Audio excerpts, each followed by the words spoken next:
Gus Dur dengan gaya bicara yang terkesan sangat santai, ternyata sering kali menyiratkan pesan langit di dalam pernyataannya. Ini terbukti setelah beberapa waktu ternyata setiap pernyataannya menjadi kenyataan. Apa saja pernyataan Gus Dur yang menjadi kenyataan tersebut? Video ini akan mengulas satu persatu. Mari kita mulai videonya. Assalamualaikum warahmatullahi wabarakatuh. Salah satu pernyataan yang pernah disampaikan adalah Jokowi akan menjadi presiden. Pernyataan ini kini telah terwujud dan menjadi realitas. Joko Widodo saat ini menjabat sebagai Presiden Indonesia untuk periode kedua. Pernyataan Gus Dur ini berlangsung pada tanggal 8 Agustus 2006, ketika beliau berkunjung ke rumah dinas Wali Kota Solo. Pada waktu itu, Jokowi baru menjabat sebagai Wali Kota Solo selama 6 bulan. Dalam percakapannya, Gus Dur mengatakan, siapa yang diinginkan rakyat, termasuk Pak Jokowi ini, jika beliau menjadi wali kota yang baik, kelak juga dapat menjadi presiden. Pak Jokowi saat itu hanya tersenyum sebagai tanggapan, karena tidak ada bayangan sama sekali untuk dirinya menjadi presiden pada saat itu. Namun ternyata, 8 tahun kemudian, apa yang dikatakan Gus Dur menjadi kenyataan, di mana Pak Jokowi terpilih menjadi presiden dalam pemilihan umum tahun 2014. Pernyataan lain yang pernah diungkapkan adalah terkait dengan turunnya Soeharto. Ini merupakan salah satu pernyataan Gus Dur yang paling mengagumkan. Beliau mengatakan tentang turunnya jabatan Presiden Soeharto. Cerita ini diceritakan oleh seorang tokoh Islam Indonesia, yaitu Kiai Haji Bukhori Masruri. Kiai Haji Bukhori menyatakan, 11 bulan sebelum Soeharto tumbang, saya, Gus Dur, Mustafa Zuhad Toha, seorang pengurus NU Jogja, membahas berbagai persoalan. Namun tiba-tiba Gus Dur berkata dalam bahasa Jawa, "Wis rausah Pak Harto sedelo meneh jatuh." Artinya, sudah selesai membahas itu, tidak lama lagi Pak Harto tumbang. Saat itu, mereka tidak begitu memperhatikan ucapan Gus Dur. Karena pada saat itu, Soeharto memiliki kekuatan yang sangat besar, baik dari kekuasaan militer, politik, dan ekonomi, yang dapat dikatakan mustahil untuk menurunkan Soeharto dari jabatannya sebagai orang nomor 1 di Indonesia saat itu. Namun, kenyataannya, apa yang dikatakan Gus Dur benar-benar terjadi. 1 tahun setelah ucapan Gus Dur, turunlah Soeharto akibat pergerakan rakyat Indonesia yang luar biasa. Terkait dengan DPR, Gus Dur menyamakannya dengan taman kanak-kanak. Peristiwa ini berlangsung ketika Gus Dur diminta pertanggungjawaban oleh DPR pada tahun 2001. Di hadapan para anggota DPR, Gus Dur dengan berani menyatakan dengan keras, DPR seperti taman kanak-kanak. Ucapan dari Gus Dur ini menimbulkan reaksi yang bermacam-macam. Ada yang marah, bahkan ada yang menganggap Gus Dur gila dan sembarangan berbicara. Tidak lama, setelah Gus Dur turun, roda pemerintahan tetap berputar. Ternyata DPR kemudian menunjukkan perilakunya yang mirip taman kanak-kanak, dengan kejadian saling memukul dalam sidang paripurna di DPR. Selain itu, ada kebiasaan-kebiasaan lain yang mencerminkan kekanak-kanakan mereka, mulai dari sering berwisata, tidur di saat rapat penting, dan sebagainya. Walaupun Gus Dur telah mengucapkan hal kontroversial itu, Gus Dur mengaku bahwa dirinya menyesal telah mengucapkan hal itu. Kiai Haji Maman Imanul Haq Fakih, atau yang biasa dipanggil Kang Maman, pada suatu kesempatan pernah berdialog santai dengan Gus Dur. Saat itu Gus Dur berkata, "Saya menyesal menyamakan DPR dengan taman kanak-kanak." Kang Maman langsung bertanya, "Mengapa?" "Karena itu lembaga negara ya Gus." Gus Dur menjawab, "Bukan karena itu, saya merasa bersalah telah merendahkan anak-anak yang suci, cerdas, dan kreatif, dengan anggota DPR yang kotor dan kreatif mencari celah untuk mendapatkan." Bagaimana menurut Anda, benarkah ucapan Gus Dur tentang DPR ini? Pada suatu hari, Luhut Binsar Panjaitan bertemu dengan Gus Dur ketika Luhut akan berangkat menjadi duta besar Indonesia untuk Singapura. Dengan tiba-tiba, Gus Dur berkata, "Luhut, tidak perlu menjadi duta besar, karena saya yakin tidak akan lama lagi saya akan menjadi presiden." Saat itu, Luhut tidak terlalu serius mempertimbangkan kata-kata Gus Dur, menganggapnya sebagai lelucon biasa. Luhut pun tetap berangkat ke Singapura untuk menjalankan tugasnya sebagai duta besar. Namun, yang tak terduga adalah bahwa Luhut menjadi terkejut ketika mengetahui bahwa nama Gus Dur muncul di antara calon-calon presiden dalam pemilihan tahun 1999. Dan benar saja, hasilnya adalah Gus Dur terpilih menjadi presiden pada tahun tersebut.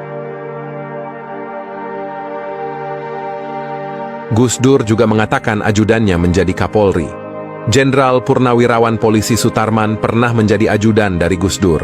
Sebagai ajudan, tentu saja Sutarman selalu bersama dengan atasan beliau, hingga sesekali dia diajak berbincang oleh Gus Dur.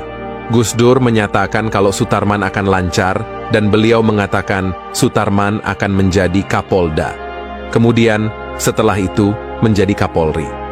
Awalnya Sutarman tidak percaya dan mengira Gus Dur waktu itu hanya bercanda, karena bagi beliau menjadi Kapolri adalah impian yang tidak pernah beliau miliki. Tetapi ternyata apa yang dikatakan Gus Dur itu benar semua.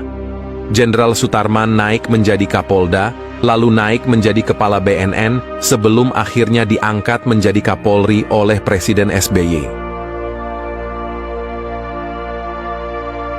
Gus Dur mengatakan Kiai Haji Said Aqil menjadi Ketua PBNU.